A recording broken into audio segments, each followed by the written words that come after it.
Voy a ir empezando porque es bastante larga, ¿vale? Bueno, a ver si me pone esto. Vale. Bueno, yo voy a hablar de las complicaciones perioperatorias en el paciente pediátrico. He hecho una sesión con la doctora Lady de Abreu y dividiremos la sesión en tres bloques principalmente. Primero haré una introducción, luego hablaremos de las complicaciones, es decir, quién, cuándo y dónde se complican. Después pasaremos a hablar de un enfoque de seguridad sobre la calidad de la atención y las competencias. Y por último, el bloque importante serán las principales situaciones y la actuación que tenemos que tener en cada una de ellas. Entonces, en primer lugar, tener en cuenta que las complicaciones van a pasar. Por ello tenemos que tener, por eso la importancia de prevenir y tener seguridad en los actos anestésicos que realizamos. He dejado aquí una línea de tiempo con los principales estudios que se han ido realizando desde el año 2000, empezando por los registros POCA, que se encargaron de determinar los factores clínicos y desenlaces relacionados con el paro cardíaco en niños que recibieron anestesia. Aquí se vio que el principal factor que provocaba estas complicaciones eran los medicamentos. En esta época, tener en cuenta que se utilizaba el alotano, que provocaba depresión cardiovascular. En segundo lugar, fueron los de origen cardiovascular y por último estaban las complicaciones respiratorias. Luego apareció en 2007 una actualización de estos estudios en lo que cambió la distribución de las causas, pasando al primer puesto las complicaciones cardiovasculares, luego la respiratoria y por último la asociada a medicamentos, porque en esta época el alotano ya estaba en desuso. De estos estudios, destacar que ambos coinciden que la mayoría de complicaciones se presentaban en los pacientes ASA 3 y 4 y más del 50% eran menores de un año. Luego, en 2016, apareció el estudio ARCA, Anesthesia Related Cardiac Arrest, que era una recogida de datos durante 12 años. Y aquí se vieron que tanto las causas cardiovasculares como las respiratorias estaban a la par, estando detrás las medicamentosas. Lo destacable de este estudio fue que vieron el papel protector que tiene el anestesiólogo, ya que vieron que los actos anestésicos que eran llevados a cabo por anestesiólogos que realizaban menos de 150 actos anestésicos pediátricos al año tenían una tasa más alta de paro cardíaco. Además, vieron que los menores de 180 días presentaban el 50% de estas complicaciones. Más tarde aparece el estudio Apricot en 2017, que estudiaba la incidencia de eventos críticos graves en anestesia pediátrica. Este estudio fue un estudio muy importante, se realizó en Europa, era multicéntrico y fue durante un año. En él, el orden de las causas fueron, en primer lugar, respiratorias, en segundo, cardiovasculares y luego medicamentosas, que es actualmente como se encuentra el orden de complicaciones. Aquí lo que vieron es que del total de eventos se obtuvo una disminución del riesgo del 12% por cada año de vida del paciente, es decir, conforme crecían, pues disminuía. Y también se confirmó el papel protector en la experiencia del anestesiólogo, ya que se vio una disminución del 2% de incidentes por cada año de experiencia. Luego, bueno, decir 2017, pero realmente este estudio es, o sea, el Wake Up Safe es una base de datos que la primera iniciada por el Comité de Calidad de los Estados Unidos de Anestesia Pediátrica y el primer registro, el primer estudio sobre la base de datos se hizo en 2017, pero realmente llevaba 5 años recogiéndose datos. Los resultados fueron similares a los registros POCA y lo destacable que se vio en esta primera tanda es que aproximadamente el 90% de las complicaciones que se registraron eran prevenibles. El 20% ocurría en la URPA, en la unidad de despertar. Entonces, de todos estos estudios, las conclusiones que podemos sacar es la importancia de la clasificación ASA y la edad como principales factores de riesgo, la experiencia del anestesiólogo como un papel protector a la hora de las complicaciones y los principales eventos que actualmente serían, en primer lugar, respiratorios, luego cardiovasculares y luego de causa medicamentosa. Vale, y ahora pasaremos a hablar de las complicaciones. ¿Quién se complica? Pues como ya hemos visto, la edad, es decir, niños prematuros menores de un año con un estado de salud ya no óptimo, es decir, un ASA mayor de 2 y en las condiciones preexistentes, ya sea por una vía aérea sensibilizada aguda, como sería una infección, o crónica, como sería el asma o los fumadores pasivos, así como las anomalías de la vía respiratoria, son factores de riesgo para la aparición de complicaciones. ¿Cuándo se complican? Pues las complicaciones pueden ocurrir durante diferentes etapas del proceso, pero existen ciertas cirugías que tienen más tendencia a la complicación. En concreto, en los estudios destacan pues, las intervenciones cercanas a las vías respiratorias, la cirugía de urgencia no electiva con pacientes inestables y que no han sido preparados para el procedimiento, y también destaca la colocación de catéter venoso central, ya que suelen ser pacientes que se encuentran con una salud también deteriorada y en muchas ocasiones no tienen accesos venosos periféricos.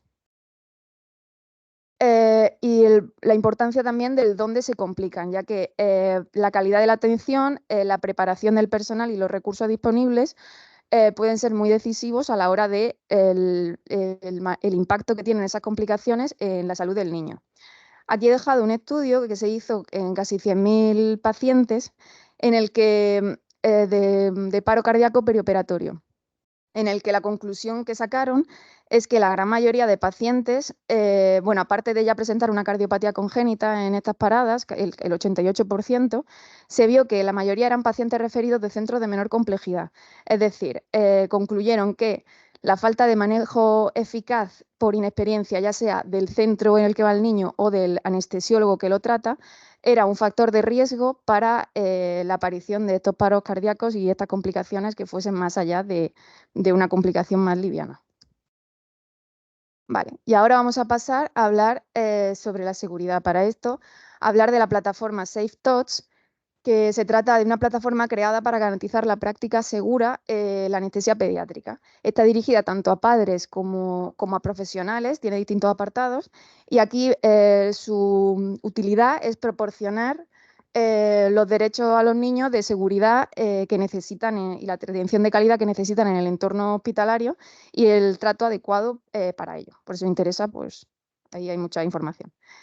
Entonces, divide la atención en calidad, en primer lugar, que es fundamental para garantizar la seguridad del paciente, aplicando protocolos y estándares de práctica basados en la evidencia. Ellos lo clasifican en las 10 Ns, que serían los 10 determinantes de calidad.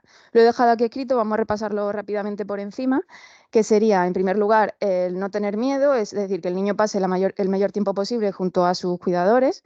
En cuanto a la normovolemia, se hablan de evitar pues, los ayunos prolongados, adaptándose a los nuevos protocolos de ayuno de 6-4-2-1.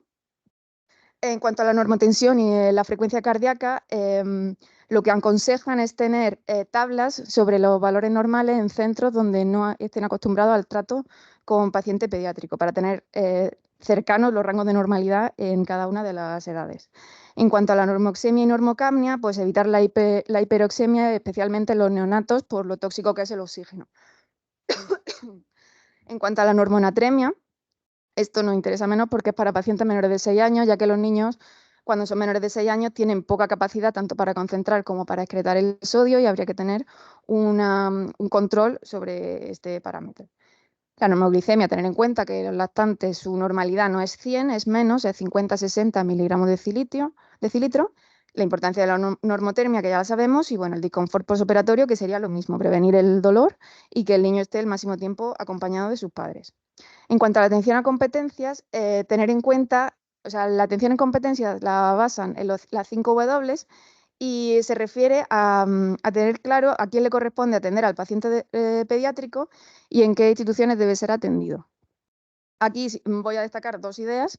Una, que los menores de 3 años deben ser atendidos por equipos anestésicos pediátricos especializados.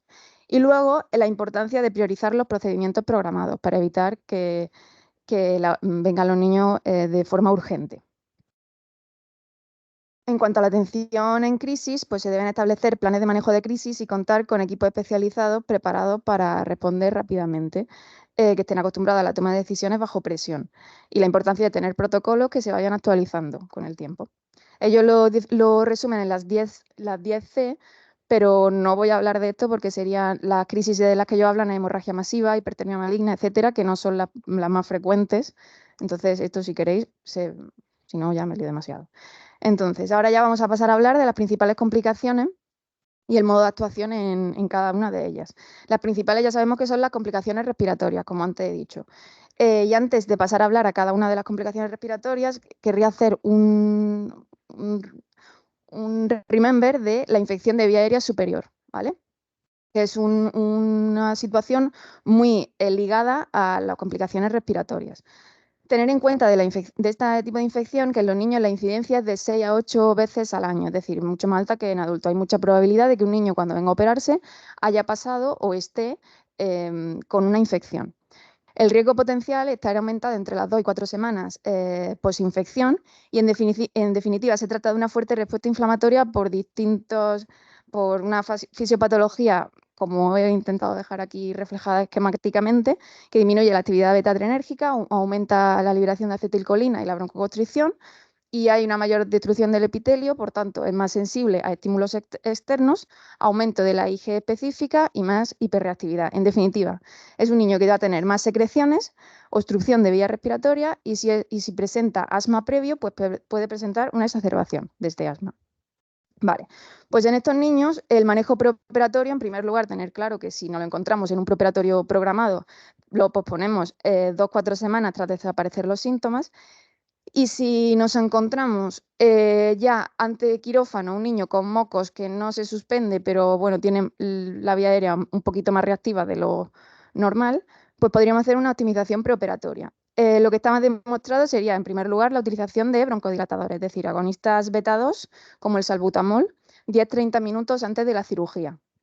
Esto se ha visto que disminuye los eventos adversos y la broncoconstricción. Las dosis propuestas pues, serían 2,5 miligramos si pesan menos de 20 kilos y 5 miligramos si pesan más. En cuanto a los antiesialogogos, sería una vez ya tenemos la vía periférica, pues administraríamos o glicopirrolato o atropina. En los estudios que he visto aconsejan el glicopirrolato porque tiene menos efectos en el sistema nervioso central. El tema es que tarda en hacer efecto unos 20-30 minutos, es decir, nos serviría para prevenir los eventos respiratorios más bien al final de la cirugía que en la inducción. Y en cuanto al resto, los descongestionantes nasales, tener en cuenta que se deben utilizar en niños de 6 años o mayores y ayudan para evitar la irritación de las secreciones en vía aérea. La fisioterapia torácica, que no es otra cosa que incentivar al niño a toser, masaje en la espalda, etcétera, para movilizar secreciones. Y en cuanto a los glucocorticoides inhalados, se deben dejar para los niños asmáticos y todavía no hay suficiente evidencia para recomendarlos de manera rutinaria. Hacer un pequeño paréntesis para comentar en cuanto en el preoperatorio, que para los exbebés prematuros que necesitan procedimiento electivo, es decir, tenemos tiempo para pedir cosas, puede ser útil descartar una infección por el virus respiratorio sincitial, ya que se ha visto que esta infección en el momento de la anestesia se ha asociado con mayor riesgo de UCI no planificada y mayor duración de la estancia hospitalaria. Es decir, que si lo tenemos en el preoperatorio y es un niño que ha sido prematuro, se le puede pedir el frotis. Hablar de la escala COLS, que no es más que una puntuación que nos sirve para reflejar un poco los factores que tenemos que tener en cuenta en esta situación para predecir el riesgo que va a tener el niño. Se ha visto que sirve para la predicción del broncoespasmo, la desaturación y el uso de betagonistas, pero no tanto para la aparición del laringoespasmo. Simplemente es más útil en niños menores de 6 años y sirve un poco para recordar en qué basarnos a la hora de suspender, no suspender un procedimiento en el que dudemos. Vale. En cuanto al manejo de la anestesia, hablar tanto de la premedicación en estos niños como de la ventilación. En cuanto a la premedicación, lo preferible serían técnicas de distracción, no utilizar fármacos, etcétera. Pero si los utilizamos, sí se ha visto que el midazolam en estos estudios, o sea, se ha visto que en estos niños el midazolam ha demostrado que aumenta el riesgo de complicaciones respiratorias por la desaturación y retrasar el despertar. Es decir, no significa que no lo usemos, pero recomiendan, si se usa el midazolam, antagonizarlo con flumacenilo antes del despertar, porque se ha visto que se ha asociado con una disminución de complicaciones respiratorias en URPA. Y lo ideal sería utilizar alfa-2 agonistas, que es lo que está ahora también muy de moda, que hay muchos estudios comparativos con dexmedetomidina especialmente, aunque muchos de los que yo he leído hablaban de clonidina porque es más antigua. La administración sería intranasal y la dexmedetomidina se asocia con menos hipotensión intraoperatoria. Nada, tener en cuenta las dosis. Y luego, en cuanto a la ventilación, tener en cuenta que tiene mayor riesgo de atelectasias, ya que el aclaramiento ciliar está disminuido y se disminuye aún más si utilizamos sevoflurano que propofol. También tener esto en cuenta. Esto aquí sí que no me voy a parar, simplemente un esquemita que vi sobre distinguir si vemos que la infección es leve, moderada o severa, la actitud que deberíamos tener para tenerlo un poco a mano, pero no me voy a parar mucho más. Hacer un apunte sobre la lidocaína intravenosa, que sí se ha visto que la dosis de 1 a 2 miligramos kilo en comparación con placebo o con el no uso de lidocaína es útil para la prevención del laringoespasmo, tanto durante la inducción como el mantenimiento como la extubación, y que el uso de lidocaína tópica sí que no estaría recomendado, porque se ha visto que aumenta la desaturación sin disminuir las complicaciones. Aquí el IVA es moderado, pues siempre los grises son más complicados de distinguir. Y en cuanto al manejo posoperatorio de estos pacientes, pues está la pregunta de extubación, dormido o despierto. Pues no existe ninguna recomendación clara, así que aconsejan que lo que el anestesiólogo encargado considere más oportuno en el momento. Sí, tener en cuenta que estos niños tienen mayor riesgo de complicaciones si son asmáticos, si tienen, pues como he comentado antes, la infección por virus respiratorio sincitial o cardiopatías congénitas. Vale, y ahora ya sí pasamos a hablar de cada una de las complicaciones. Bueno, he dejado aquí hay muchísimas aplicaciones, pero bueno, pedicrisis en concreto, pues tiene, o sea, recoge todas estas complicaciones, los pasos y está bastante bien la aplicación. En primer lugar, hablar del laringoespasmo. Bueno, pues el laringoespasmo, como ya sabemos, es el cierre de las cuerdas vocales con un descenso de la epiglotis sobre el agujero laringio. La incidencia llega hasta el 25%. Y tener en cuenta que ocurre en la etapa 2 de la anestesia, es decir, en la fase más excitatoria, que se ve aumentada por la inducción inhalatoria. Es casi exclusivamente intraoperatoria en el sentido de que cuando el paciente está completamente despierto o completamente dormido, es raro que ocurra. Ocurre cuando hay una anestesia superficial y es más común pues, durante la educción. Los factores de riesgo del laringoespasmo pues, son parecidos a los que ya he comentado anteriormente, que sería pues, la instrumentalización de la vía aérea, niños jóvenes con patología previa, ya sea por dificultades, o sea, anomalías en la vía aérea o inflamación crónica de la misma. Aquí hablar sobre este estudio que analizaba los regímenes de medicación más asociados al laringoespasmo en sedaciones. Tener en cuenta que la limitación de este estudio es que la mayoría de sedaciones se realizaron por médicos de urgencias pediátricas, es decir, no era anestesiólogo, el manejo de los fármacos no es el mismo que teníamos nosotros, pero era bastante interesante porque vieron que las combinaciones de propofol aumentaron el riesgo de laringoespasmo en comparación con la administración de propofol solamente. Y lo que sí vieron es que el riesgo relativo de laringoespasmo con propofol solo o con ketamina solo era prácticamente igual y era muy bajo. No reportaron en eventos pues, con midazolam más menos opioide o Dextor más menos midazolam. Vale, y en cuanto a la prevención del laringoespasmo, tenemos distintas formas de prevenirlo.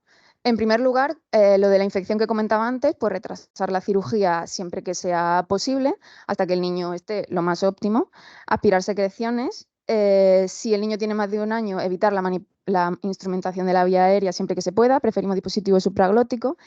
Me pareció bastante interesante, que no sé si se recomienda, o sea, activamente o no, pero comentar que si el niño es fumador pasivo, decir que intenten evitar la exposición al humo al menos 2 meses antes de la anestesia, administrar relajante muscular si vamos a intubar, extubar con presión positiva, evitar la manipulación, como ya comentábamos, y la administración de lidocaína, como también he comentado antes, que se ha visto que reduce la reactividad en la vía aérea. Tener en cuenta en los asmáticos que la lidocaína inhalada inicialmente causa broncoconstricción y puede causar tos y laringoespasmo, ¿vale? O sea, con asmáticos tener un poco cuidado con la lidocaína, sobre todo en spray. Vale, a pesar de todo esto, tenemos un laringoespasmo. Pues esto ya sabemos todos más o menos por lo que tenemos que hacer. Administrar oxígeno, sellado hermético de la mascarilla con presión positiva continua y realizar la maniobra de Larson, que consiste en realizar presión en la muesca del laringoespasmo, que es lo que dice la imagen, unos 3-5 segundos, luego soltar 5 o 10 segundos y ir repitiendo la maniobra hasta que se resuelva el laringoespasmo. Profundizar la anestesia y si esto no mejora, pues relajamos y aislamos vía aérea hasta que se solucione. Aquí un poquito pues, explicaban más anatómicamente dónde se encuentra este sitio de la muesca del laringoespasmo. Y bueno, y aquí resumen en un esquemita lo que he ido contando hasta ahora, sin más. Vale. El niño tiene un laringoespasmo y va al despertar. ¿Qué tenemos que hacer con él? Pues normalmente no suelen precisar atención especial. Pero sí tenemos que tener en cuenta que si estos niños presentan una desaturación en la URPA, deberemos auscultarlos y realizar una radiografía de tórax. ¿Por qué? Porque estos niños tienen mucha probabilidad de realizar un edema pulmonar agudo por presión negativa. Suele ser en niños un poquito más grandes o adultos jóvenes que tengan la fuerza suficiente para que esto pase. Consiste pues, en el incremento de la presión intrapleural y alveolar cuando el niño intenta respirar con una vía aérea obstruida. Provoca pues, el edema pulmonar y la hemorragia alveolar. Entonces, tiene una presentación clínica variable, un inicio súbito y la severidad no tiene que ver con el grado de obstrucción. Es decir, no podemos saber si está mejor o peor por la clínica que presente. A la ocultación respiratoria, pues tendremos pues, crepitantes bilaterales y podemos tener hasta el esputo espumoso rosado típico del edema de pulmón. Vale, y aparte destacar la importancia de la radiografía, perdón. La importancia de la radiografía de tórax, que es clave tanto para el diagnóstico inicial como para el seguimiento, porque los cambios suelen estar presentes de manera muy temprana. Vale, ahora pasamos a hablar del broncoespasmo, que es la otra gran complicación. Igual que el laringoespasmo estaba muy asociado a las infecciones de vía aérea, el broncoespasmo lo estaría con el asma. Consiste en un aumento del tono de la musculatura lisa bronquial y una obstrucción ventilatoria que dura minutos, que es limitada. Se caracteriza por las sibilancias, aparte pues, de los cambios en el entaidal, etc. ¿Y cómo hacemos el diagnóstico diferencial de las sibilancias? Pues en primer lugar, la causa de sibilancia sería el asma y luego tener en cuenta que en segundo lugar estaría la infección respiratoria, lo que denominan los estudios WARI, que sería el Wheezing Associated Respiratory Illness, es decir, sibilancias episódicas que acompañan a la infección viral aguda de las vías respiratorias altas, ¿vale? Suele ser en edad preescolar y va disminuyendo con la edad. Tenerlo en cuenta sobre todo para la hora de poner un tratamiento crónico, pues está bien diferenciar estas sibilancias si son por asma o son por la infección. Y luego, aparte de alergias, etcétera. Las causas de broncoespasmo podrían ser mecánicas, que es la más común, es por causa de manipulación de la vía aérea, anafilaxia no inmunológica, es decir, una reacción anafilactoide en la que suele estar desencadenada por medicamentos, ya sean bloqueadores neuromusculares o morfina. Y la anafilaxia inmunológica, que el mecanismo es muy parecido al anterior, pero además está mediado por IgE. Y puede ser tanto por medicamentos como por estímulos externos. Vale. Siempre tener en cuenta que cuando aparece que hay varias situaciones que pueden simular un broncoespasmo, tenerlo en cuenta en el diagnóstico diferencial. Pues ya sea un neumotórax, un edema pulmonar o que el tubo endotraqueal no esté bien colocado o esté obstruido. En cuanto al asma del paciente pediátrico, tener en cuenta que es una enfermedad crónica, se suele diagnosticar a los 2 años y medio y está en aumento.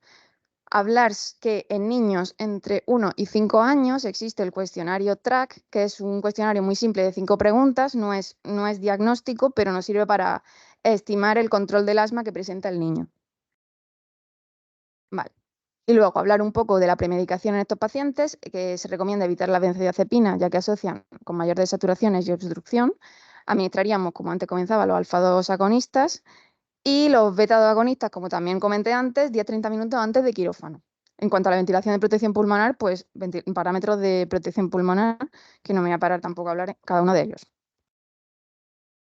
Vale. En cuanto a la atención preoperatoria en un paciente asmático para evitar este riesgo de broncoespasmo que puede presentar, pues tenemos que tener en cuenta primero cuando tenemos el riesgo aumentado de este broncoespasmo, que sería si tiene historia de exacerbaciones asmáticas previas, frecuentes visitas a urgencias, si tenemos la asociación obesidad, SAOS y asma, el uso previo de corticoides sistémicos y la historia familiar de asma.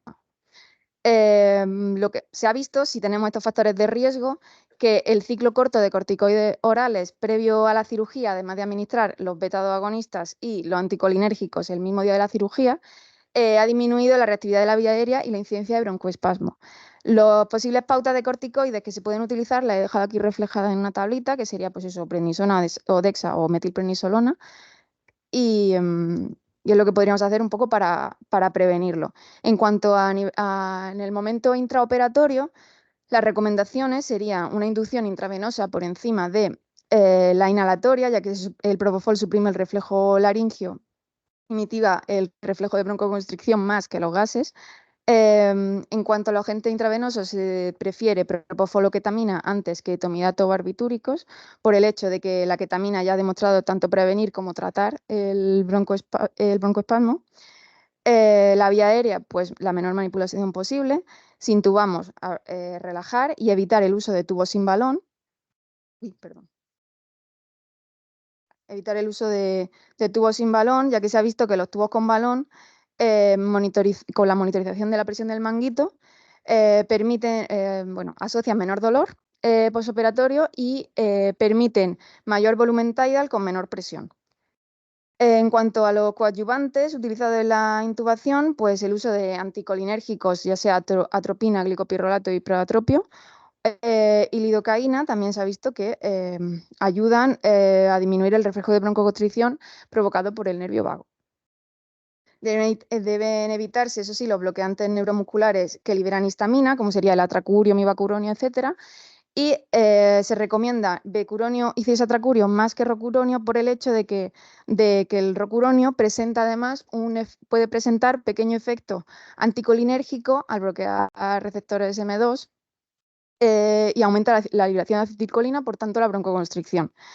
Además, el rocuronio potencia la acción M3 y por tanto en los escenarios en los que existe estimulación vagal, como sería la intubación, pues puede acrecentar esta broncoconstricción.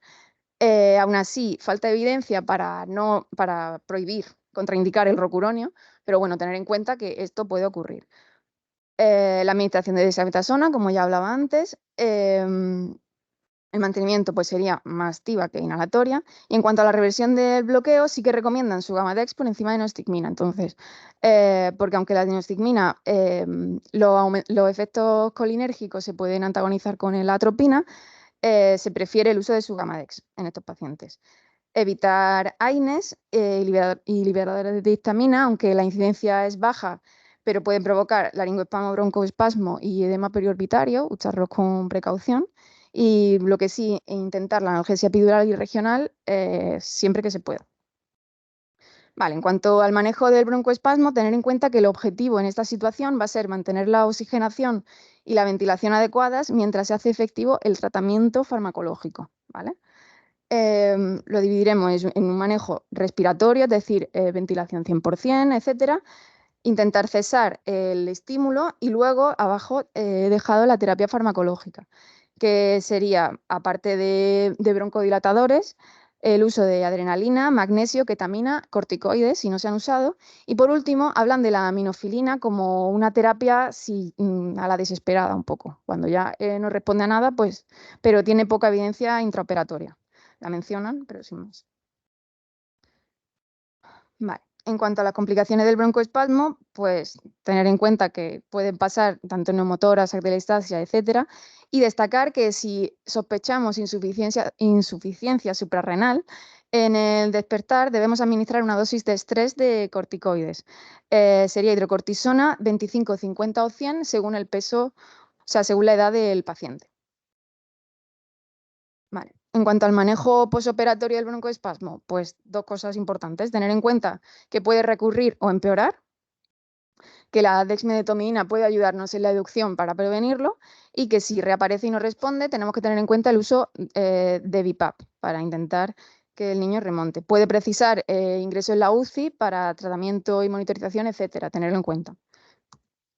Vale. Y ahora ya pasamos a hablar del CRUP o estridor posintubación, que suele ocurrir en la urpa y es un ruido agudo que ocurre por una obstrucción parcial de la vía respiratoria. En los niños, dada que su tráquea es distinta, el mínimo edema puede provocarlo. Y deberíamos tener especial vigilancia en esto. ¿Cómo podemos evitarlo? Pues primero teniendo en cuenta los factores de riesgo que nos pueden llevar a ello, es decir, la edad, entre 1 y 4 años, que se haya realizado más de un intento de intubación, que el niño tosa con el tubo colocado, que esté intubado más de 1 hora, que haya cambio en la posición o que no esté en decúbito mientras está dormido y que no haya fuga en la vía aérea con más de 25 centímetros de agua de presión. ¿Cómo lo prevenimos? Pues usando tubos con balón, para minimizar reintubaciones, realizando una inducción suave y controlada y empleando dexametasona, si tenemos algún factor de riesgo especialmente.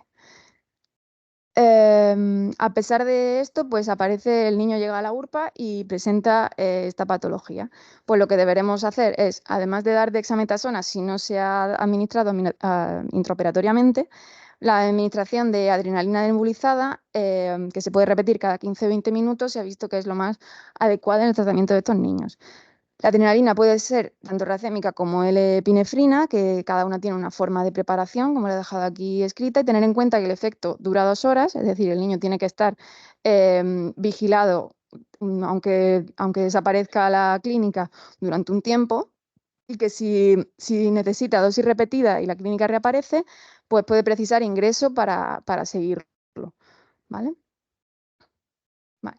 La broncoaspiración, voy a hablar muy rapidito sobre esto, simplemente destacar que es el evento respiratorio más frecuente en neonatos, que los factores de riesgo es un ASA elevado, los procedimientos de urgencia y una presión intraabdominal elevada, junto con un dispositivo supraglótico y una anestesia superficial.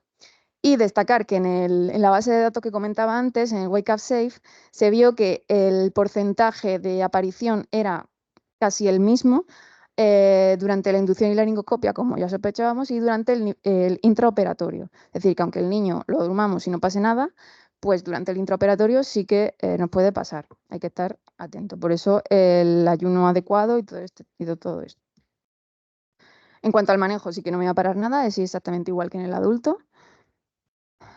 Vale, y ahora hablar un poquito de la ventilación difícil. 3 ideas importantes. Tener en cuenta que puede aparecer de manera imprevista, que siempre tenemos que pensar en posponer el procedimiento y derivarlo a un centro con especialistas pediátricos. Y luego, para tener en cuenta la importancia del correcto cribaje en el preoperatorio. Para esto pues he dejado la sesión que dio Marisa Gallego sobre el preoperatorio, donde explicaba muy bien lo que hay que tener en cuenta en los niños. Tener en cuenta que se está haciendo un protocolo de vía aérea difícil en el hospital que ya se presentará cuando esté terminado. Y aquí la SEDAR propuso este carro de vía aérea pediátrico en centros que no estén acostumbrados al trato pediátrico. Simplemente para recordar un poco el material que hay que tener en cuenta, las medidas según peso, etcétera, que está bastante bien esta tablita. Y ahora voy a pasar a hablar de otras complicaciones, como serían, por ejemplo, en primer lugar, el error de medicación. En cuanto al error de medicación, tener en cuenta que los niños tienen un riesgo incrementado por su metabolismo que afecta al aclaramiento de los fármacos y en concreto suelen ocurrir en niños con edades comprendidas entre 1 y 5 años. Son responsables de más del 80% de todos los escenarios potencialmente dañinos en estos pacientes. Y para tener en cuenta la repercusión que tienen, tener en cuenta que se causa daño o muerte en el 31% de los niños, mientras que en adultos es el 13%. Casi todos estos escenarios eran prevenibles, como se vio en los estudios que he comentado anteriormente. Vale, la causa más común es la dosificación incorrecta. Luego estaría el intercambio de jeringas, la medicación incorrecta y el cansancio, el estrés o la distracción del personal a cargo. Los factores de riesgo, por tanto, vieron que eran la falta de experiencia, los pacientes críticos que necesitan mucha atención en poco periodo de tiempo y la hora en la que se realizaba la intervención. En uno de los artículos hablaban de los 10 factores que contribuyen a los errores de medicación en la población pediátrica en general. Simplemente tener en cuenta que nosotros en nuestro entorno, de manera directa, estamos relacionados con 6 de esos pacientes, de esos factores. Los otros también se relacionan de manera indirecta, pero estos 6 están a diario. Entonces tenemos mucha probabilidad de causar este tipo de errores. En cuanto a la estrategia de reducción de errores, el que se ha visto que mejor funcionaba era el etiquetado estandarizado. Es decir, utilizar códigos de color, tipo y tamaño de fuente característicos de cada fármaco, era lo que más se vio que daba resultado. Después, las jeringas precargadas, tanto por la farmacia del hospital como por la empresa farmacéutica, también se recomienda mucho en pacientes pediátricos y la doble verificación, es decir, confirmar los 5 rights, es decir, que sea el correcto paciente, medicación, dosis, ruta y momento de administración, con una evidencia 1A. Aparte del empleo eso de checklist y implementar estrategias para documentar estos errores, ya que no se documentan la gran mayoría y por tanto no se puede mejorar tampoco. ¿De qué errores podemos hablar? Pues voy a hablar de dos errores. Uno de ellos sería la intoxicación por anestésicos locales. Tener en cuenta que en los niños hay un mayor riesgo de que esto ocurra por el gasto cardíaco elevado, aparte de un hígado inmaduro en menores de 8 años y la hipoproteinemia que tienen los niños menores de 1 año. Tener en cuenta que hay ciertos bloqueos con mayor incidencia de toxicidad y sobre el tratamiento es intralipid, como en el adulto, revisar la disponibilidad, la caducidad del mismo y se inicia bolo-perfusión y aumentamos la perfusión si no respondiese al bolo. Lo mismo. Aquí he dejado la tabla de los dosis de anestésico local que se necesitarían para los niños para tener un poco en cuenta la dosis tóxica. Y en cuanto a la anafilaxia, la incidencia en niños es verdad que es más baja que en el adulto, pero la morbilidad es muy elevada. Se vio en Wake Up Safe que el 91% de los casos no se podría haber evitado. De ahí la importancia que tiene la anafilaxia en los niños. Suele ocurrir en pacientes con múltiples cirugías, es decir, que ya tuvieron una intervención en la edad neonatal, y la principal causa actualmente son los antibióticos seguidos del rocuronio y los opioides. A destacar el curso clínico bifásico que pueden tener la anafilaxia en los niños si no se administra la adrenalina en el momento adecuado. O sea, la importancia que tiene administrar la adrenalina cuanto antes. En cuanto a la dificultad para accesos venosos, dos palabras. Primero, la importancia del entrenamiento en la ecografía. Para canalizar, tener presente que tenemos la opción del acceso intraóseo cuando sea necesario y destacar que todo el equipo debe estar capacitado para ello, todo el equipo que atienda al paciente pediátrico. Y luego hablar de la puntuación DIVA, que es una puntuación que apareció en 2008 basada en 4 parámetros para identificar los pacientes que tenían acceso venoso difícil. Todos los estudios que se han realizado en torno a esta escala eran en ambiente de urgencias pediátricas y hospitalización. Pero el estudio que yo analicé intentaba ver la utilidad de esta escala en el ambiente quirúrgico a manos de anestesiólogos experimentados con más de 10 años de experiencia en anestesia pediátrica y comprobar si en este ámbito tenía alguna utilidad. La edad media de los pacientes era de 4 años y vieron que sí, un DIVA score de 4 o más junto a un bajo peso y la presencia de enfermedad crónica ya nos demostraba que iba a haber una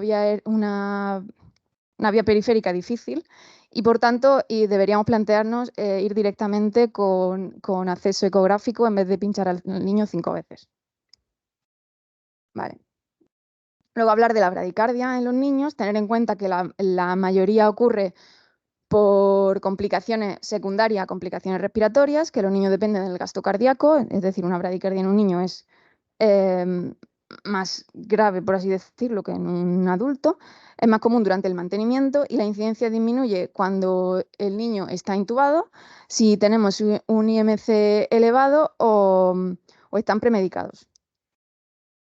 Los factores asociados a la bradicardia pues pueden ser muchos, entre ellos el sangrado intraoperatorio, la intubación difícil, inducción inhalatoria, uso de opioides, etc. Y por último, hablar de las complicaciones en URPA. Tener varias ideas claras. En primer lugar, que es más común en niños menores de 3 años, que la dificultad de ventilación intraoperatoria se debería vigilar en la URPA por la posibilidad de aparición de edema agudo por presión negativa y la importancia de la ocultación para el diagnóstico diferencial. Y luego hablar de la depresión respiratoria, tanto en el neonato, que puede ser tardía por el uso de opiáceos, como en los niños mayores de 20 kilos, que puede ser tardía por el midazolam en la premedicación. Vale. En cuanto a la náusea y vómitos posoperatorios, la complicación más frecuente y para la prevención podríamos utilizar la escala de Eberhardt, que es una estratificación del riesgo de aparición de náuseas y vómitos. Existen 4 predictores independientes, que sería la duración de la cirugía mayor de 30 minutos, la edad igual o mayor de 3 años, historia personal o familiar de náusea y vómitos y la cirugía de estrabismo. Con estos factores lo dividiríamos en riesgo leve, moderado, severo y según esto pues pondríamos la prevención que haríamos sería con un fármaco, 2 fármacos o 2 fármacos y TIVA. Vale, en cuanto a la desaturación de oxígeno, tener en cuenta que una saturación de menos de 93% en un niño es causa de vigilancia y medida de soporte. La causa más común es obstrucción de la vía aérea por caída de la lengua hacia atrás. Puede hacer maniobras de apertura bucal y subluxación de mandíbula. Puede ser pues, por efecto residual de anestésico, reversión inadecuada de bloqueadores o depresión respiratoria, como ahora veremos, o laringoespasmo, como ya hemos explicado anteriormente. La insuficiencia respiratoria puede ocurrir por tres motivos: por sobredosificación de opioides, en el cual tendríamos un paciente consciente bradipneico que mejora frente a los estímulos, que administraríamos naloxona; apnea en paciente exprematuro, que se administraría cafeína y monitorización 24 horas; y apnea posoperatoria en un niño con SAOS, que tener en cuenta que estos niños tienen mayor sensibilidad a los opioides, y si este SAOS es moderado o severo, deberíamos intentar evitarlos y utilizar analgesia multimodal de otro tipo. Cuanto al temblor, la agitación y el delirio, hablar que el temblor puede estar causado en niños mayores de 6 años con un tiempo quirúrgico prolongado y con una inducción intravenosa. Para el tratamiento hay distintas medidas, pero el que más aconsejan es el uso de dexmedetomidina 0,5 miligramos kilo. En cuanto a la agitación y el delirio, las causas pueden ser diversas. La prevención, también hay varios fármacos para prevenirlo, y en cuanto al tratamiento se ha usado con éxito pues tanto propofol, agonistas alfa-2 o midazolam. Por último, la inestabilidad cardiopulmonar. Importante destacar que estos niños deben ser vigilados y buscar la posible causa subyacente de esta bradicardia o hipotensión. Además de plantearnos una cama en unidad de críticos si precisase, igual que haríamos con un paciente adulto que en el despertar empieza bradicárdico o hipotenso y porque no es normal, no nos remonta.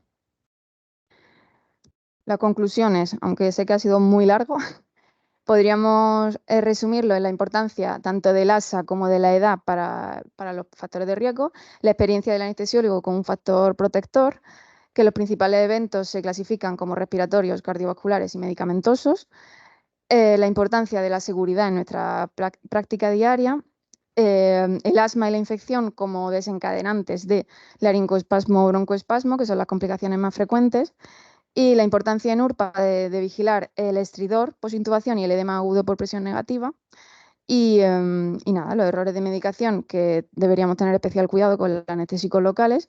Y en cuanto a la inestabilidad hemodinámica, vigilar a estos pacientes y plantearnos la cama de críticos si lo viésemos oportuno.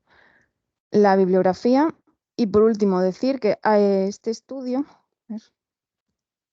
ahí, he dejado un poco el estudio por si a alguno le interesa, que habla sobre las complicaciones de cada una de las cirugías más frecuentes y el trato que deberíamos hacer a estos niños. No lo he metido porque si no ya necesitaba otra hora, pero si a alguien le interesa, pues aquí está el artículo. Y ya está.